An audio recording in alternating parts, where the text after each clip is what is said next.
மனிதன் ஜெயிக்காத ஒரு விஷயம் மரணம் மட்டும்தான். ஒரு பிறந்த நாள் கூட்டத்தின் நீளம் அவன் பெற்ற அங்கீகாரத்தை சொல்லும். ஒரு இறந்த நாள் கூட்டத்தின் நீளம் அவன் வாழ்ந்த வாழ்க்கையை சொல்லும்.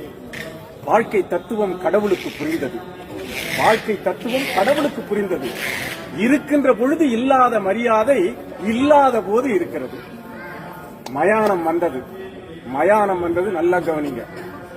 நேற்றைய சவத்தை நாளைய சவங்கள் சுமந்து சென்றன.